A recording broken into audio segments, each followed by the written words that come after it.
My senior year in high school, I was playing high school football, and my senior year, it was a high school of 130 kids, 29 kids in my senior class, 20 kids on the football team, and a new coach came there, and he sort of inspired me. His name was Bill Wood. It was his first coaching job, and he inspired me to go to school. He said, you have such a passion for the game and love it so much, I think you could play college football, go to junior college, catch up, and do what you want to do. And I wanted to be a high school football coach, and fortunately I made it. All through my educational years, there were people that inspired me. First my high school football coach, then my college coach, Bob Bronson, Dr. Bob Bronson. He saw a lot of things in me that I didn't see in myself, and he pointed them out, which helped me gain some confidence and raise my goals. On into college coaching, John Ralston. Then I worked with Bill Walsh, and we became very, very good friends, and Mike White, Jim Mora. These guys, we all became very close and cliquey, sort of our own little cult. And then in pro football, it was, of course, George Allen and Chuck Knox. Chuck Knox had a tremendous effect on me, and Tommy Prothro. All these people really, really inspired me. They really did. And as you grow, then you hire assistant coaches, and you learn a lot from those people. Sid Gilman, these kind of people, the Jim Hannafins of the world, the Al Saunders, the Mike Martzes, these guys that I've been around, all were very inspiring to me, and I learned a lot from them, especially after having left coaching for 14 years and come back. And I had to catch up, so I caught up by hiring people with great experience, and wisdom, and I had the great exposure to the Marion Campbells and those kind of people at the Eagles too, the Fred Brunis and the Jerry Wamplers and Ken Imans and the likes like that. But I think it's an accumulation of contributions by a lot of people.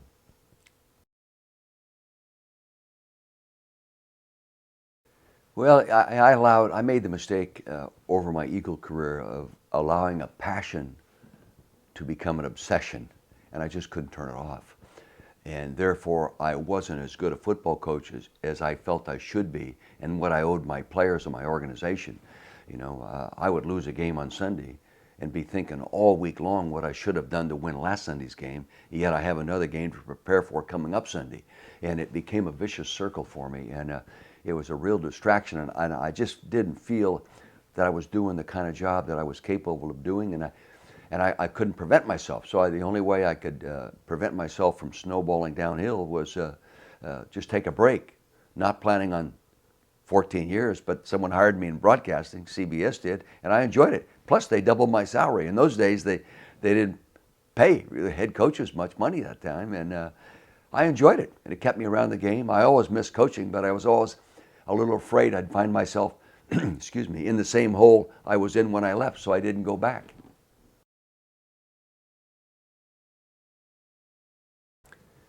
Well, I think as a coach, the number one thing you have to be is yourself. And I'm an emotional guy, a very intense guy, and I get very, very close to my players. And you talk about inspiration.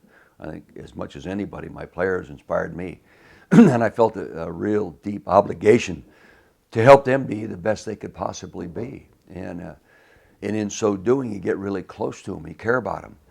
And when it goes real well, you're excited and emotional about it, and when it goes real bad, you're disappointed and emotional about it.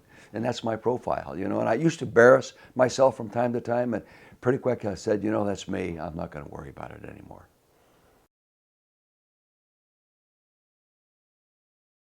I always felt the only way you could help a player maximize his talent, whether he's a first-round pick or a free agent, is stay on the field for a long time and give them all the opportunity. Now, what's that do to a practice session? Makes them very long. My practices were 3 hours long, double days, in pads. Especially in the old days. When I came back to the Rams, the first 2 years we were that way. And now you can't do that. And I think it's going to hurt the development of the kid that's you haven't already invested money in. But the London Fletchers, the Herman Edwards, the Kurt Warners, the Trent Greens, these kind of players. Dante Hall, you mentioned, I talked to him yesterday. I don't know if they're going to get that kind of opportunity anymore with the new rules in the NFL. And maybe that's the way it ought to be. I don't know. But I know this, I wouldn't have been able to invest as much time in the non-obvious player as we did. And we were very, very fortunate to find a lot of guys that could play if given enough time to catch up, because not all of them come out of college having been coached equally well in the same fundamentals that carry over into playing in the National Football League. So we took a lot of time, and what we felt we weren't demanding, we felt we were investing in helping that player be the best he could be. From the third string player on, you never know when your third stringer is going to be your first stringer.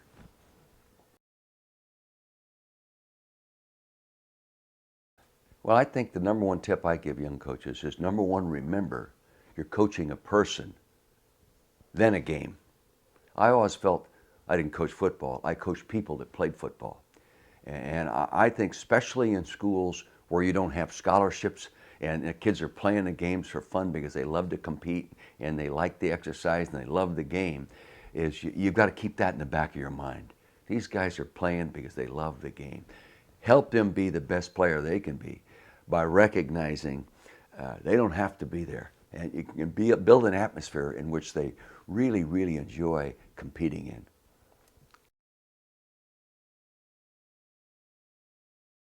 In coaching your sport, in coaching your athlete, you're coaching the whole person. And that sometimes young people need more than coaching on how to play their game. They need coaching on how to go to class. They need coaching in self-discipline. They need coaching in mental toughness. Some of these kids, a lot of them come from broken homes and never been a strong male figure around. Sometimes they need strong leadership. Sometimes they need some cuddling, some warmth, some tenderness. They need an atmosphere in which they feel secure in. And so all these things are part of being a coach. And especially so in the college level, but you can't neglect it in the NFL either.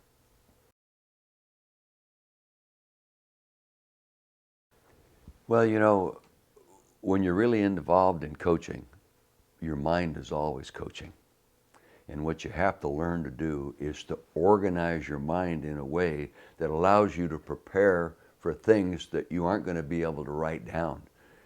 You aren't going to be able to detail and break down in an organizational notebook. You're leaving your work, but while you're at work, in your break time, in your relaxed time, and when you're doing things that aren't really mental, that call for detailed focus, you can be working on your practice plan in your mind, you're working on your game plan. I did that when I was a high school coach. You know, all day long, you're in a classroom, and I was in freshman civics, freshman English and PE, and then assistant football coach and head track coach. And I did a lot of my planning during the day, you know, and I did a lot of it the night before I came in, before school started in the morning. But during the day, my mind never relaxed. It was always on what I had to do next correctly, even though I many times could not write it down.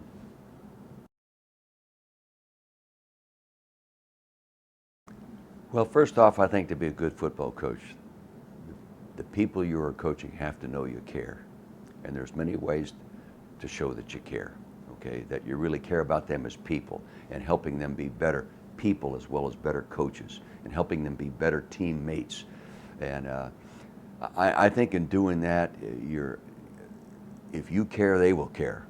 And you know, there are people that don't agree with my philosophy, but I felt the better I knew a person, the better I could fill the voids that he had within his performance, his personality, on and off the field, so he could be all he had the ability to be, you know. And I think starting all the way back in high school, my wife and I have probably fed 90% of all the players we've ever coached and all the coaches we worked with at our house.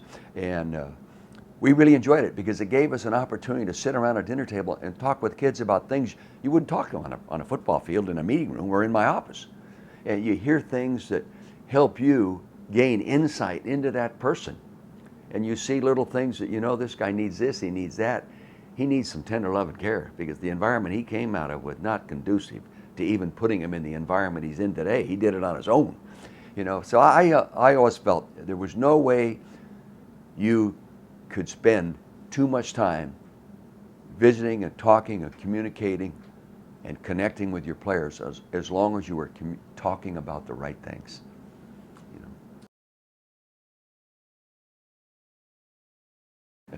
Well, the wheelbarrow story is, I can't remember it all. I can give you a copy of it if I could find it. It was about, if everyone really believes in what you're doing, get in the wheelbarrow.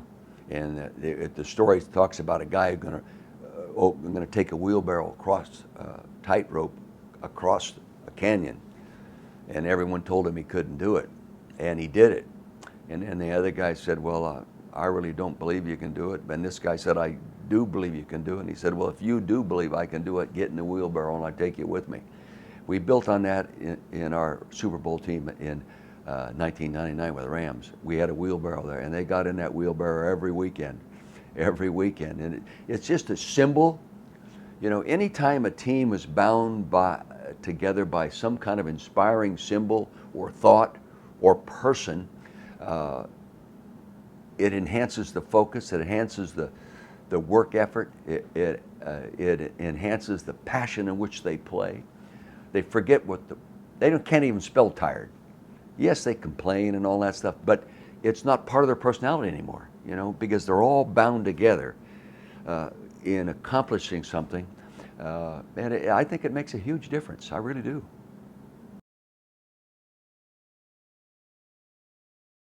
Well, my rewards are all much greater than the things you see around here. I mean, these are symbols of what people can do working together for all the right reasons. You do the right things at the right time for the right reasons or with the right people, you're normally successful. And I just think the reward for me is always seeing somebody do something first he never really thought he could do, but always dreamt about it. Those kids inspire me the most. Hey, the undrafted college free agent, the walk-on in college, these kinds of kids. And then also see the first round picks go way beyond, become the NFL player of the year and these kind of things. And be givers outside the community and be great parents and all these kind of things. Those really, really inspire me, those kind of things.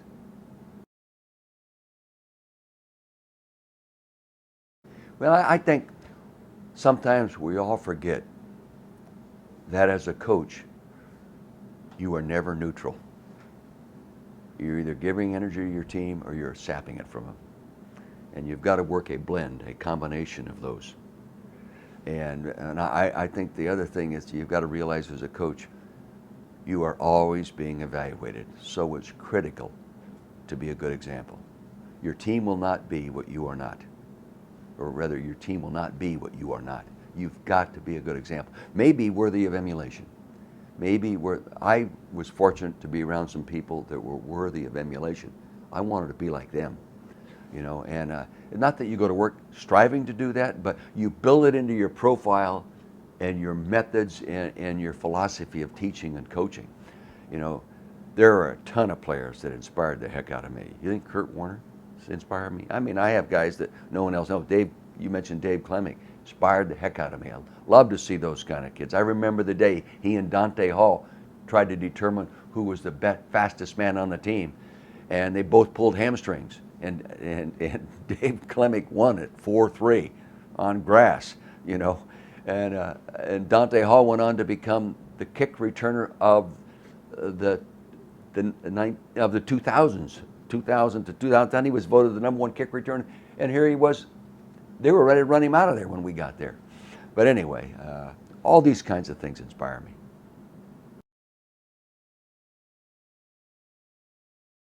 Well, I was born and raised in Calistoga, the north end of the Napa Valley, wine country. My great-grandfather made all the Vermeil wines himself, a Frenchman, okay? And Al Vermeil, his name was. And I, as a young boy, and my brother would help him some. Change it from barrel to barrel. I didn't know what I was doing, but you don't have to know what you're doing. So it developed an interest. My dad was interested in wine. My dad's best friend owned vineyards. And I always had this interest. In 1999, we started making about 150 cases of wine for fun. No money involved, called Jean-Louis Vermeil Cabernet. It was my great-grandfather's name and my dad's name. And I wanted to put their name on a bottle of wine because they had so much passion for wine and the understanding and the values of wine and how it should be used with the meal and all these kind of things. And then when I got out of coaching in 2008, we turned it into a full-fledged business. And now we have Vermeil wines. I have four partners, two limited partners, Trent Green and Todd Collins. Todd Collins knows more about wine than I do. Morton Anderson, the great kicker, knows more about wine than I do. But I have a team together now, and we make about 5,000 cases. I help when I can in the Napa Valley. I market all around the country and travel and represent the wines. Our wines have gotten a lot better since we started the project. We're having some fun with it.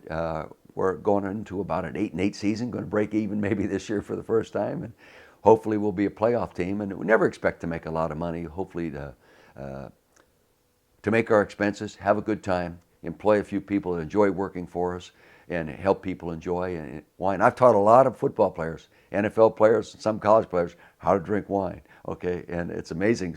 Some of them today, Tony Richardson has a wine cellar in his home called the Vermeil Tasting Room, Vermeil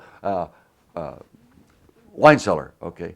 So sometimes it's a very positive influence on a relationship, because you sit around the table with 16 offensive linemen or that group with their wives and sit around, you sit and sip on a glass of wine, and you're not talking about how to block somebody. You're talking about a glass of wine, you're talking about family, you're talking about their history of their families and how they were raised and what they're going to do when they get out of football and all these kind of things. It's sort of a blending force.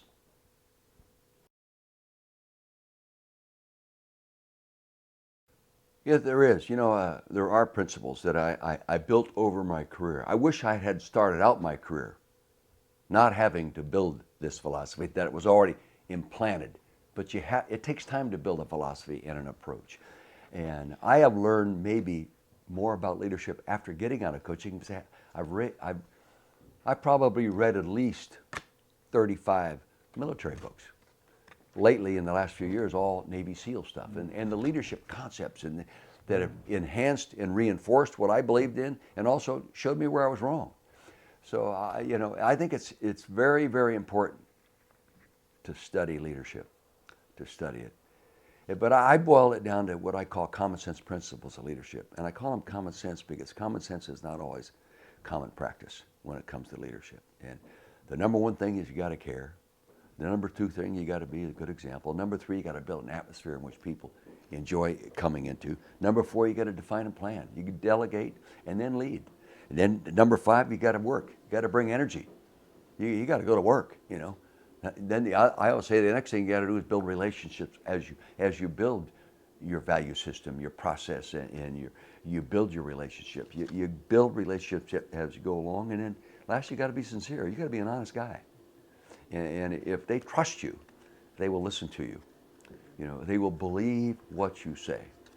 And especially in an NFL locker room, there are no secrets. You lie to one person, and everybody in that locker room will know that within 2 days or less, maybe one locker room session. And I believe that's true all over. People have to trust their leadership to really follow them and to really connect with them. I think it's a great sport. And to me, the game is played by the NFL athlete that plays in the secondary as the wide receiver in running. And when you're really good, is the all-pro tight ends, that big physical guys that can run like the defensive backs, because you got the range. And the long arms and all those kinds of things. And you can break down. When you see a bunch of Tony Gonzalez's on one team, you got a heck of a lacrosse team. And these other guys at 5'7" running around underneath their armpits aren't going to beat them. It's tough when they're of equal skill movement. So I was very, very impressed with the game and the coaches.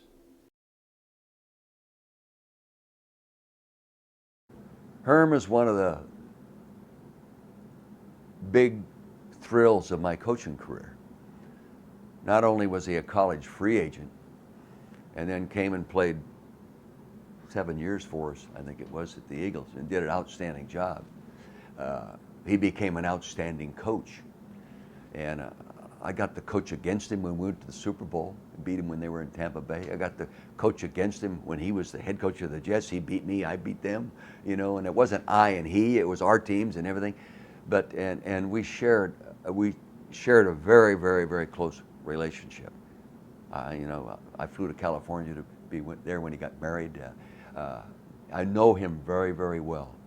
We don't communicate as much now because he lives in the West, I live in the East, and he's in broadcasting, and I'm loafing.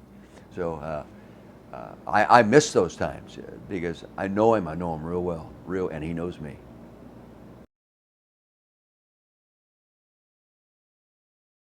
My greatest moments in the NFL, there are a number of them.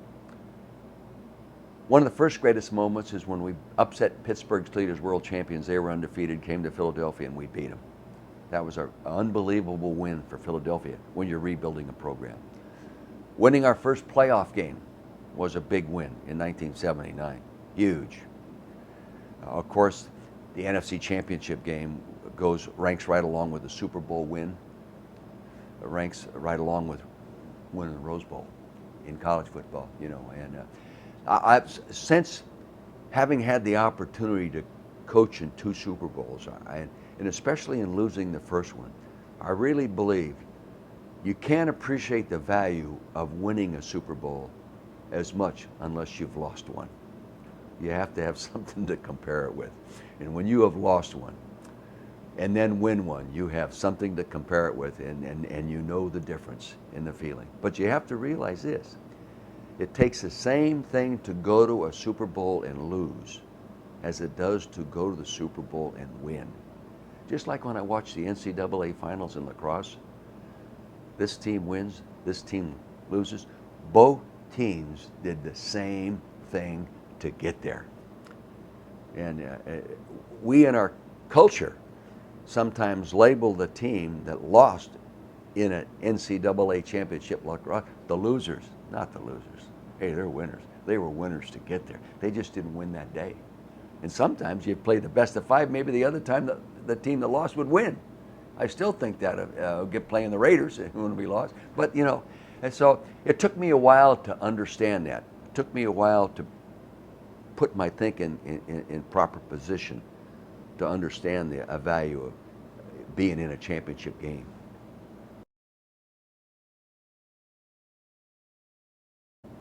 The NFL just proved there's a difference between truly qualified quality officials and those that would like to be, that don't have the experience to be, but someday will be. Okay, there's a difference. And there's no excuse for the NFL to go play 3 games with unqualified officials. To play 3 weeks of NFL football, that all had to be organized a long time ago and have a plan in place to handle almost as if they knew they were going to get the settlement. So, I'm not real sympathetic to that approach. But if you're in lacrosse or high school football, and you have to have qualified, educated officials that help run the game as it should be run, and not therefore influenced by different philosophies on either side of the field. That once the players get on the field, they're influenced only by the quality of the game and the officials that handle how the game is played and the tempo with which it's played and what they're allowed to do within the rules. And so I think it's critical. It really is critical. And I saw a variance in the quality of officials. We always see that, especially when you're for the home team as a parent or grandparent, But I think it's very, very important. And I think it's very, very important that we show respect for those guys because they don't make a lot of money, to do it. And it takes a lot of time. And I think they have to be the kind of person that recognize they will make mistakes, but they won't make it next week, or at least try not to make it next week.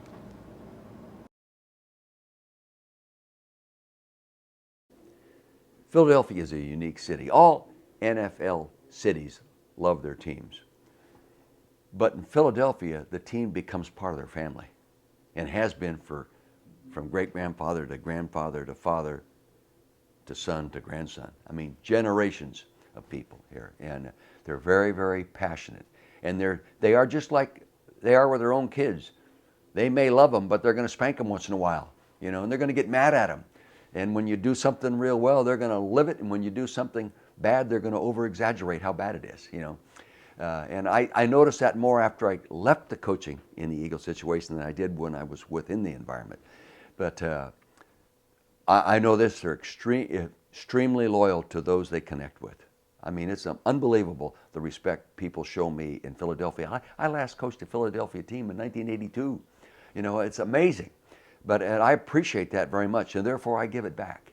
I give it back. And there were some days early, you know, the Eagles hadn't been in a playoff in 18 years when we went for the first time, or 16 years, a long, long time. So there was a drought.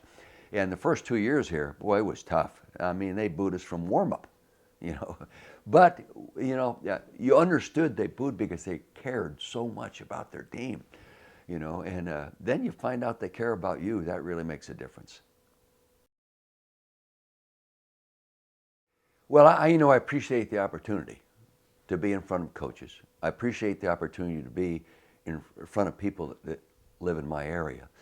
Uh, I think most of those people that are in coaching that are here today or will be there uh, will already understand me because I don't have any secrets. And I always believe if somebody asks me an honest question, I'm going to give them an honest answer, whatever it's about. And so I think the Philadelphia coaches know me philosophy-wise from media, from television, from coaching. And I'm looking forward to having the organized time to present a philosophy to them that they might go home with and add to their principles of leadership, their principles of coaching and teaching and helping kids be the best they can be. And I'm grateful for the opportunity. I really am. I look forward to it. I speak around the country a little bit. I'm getting old now, so I don't get that many opportunities. But I really look forward to it because it gives me a team to coach. I miss being a coach. It gives me a coaching staff to work with and direct and guide and point in the direction I want them to go.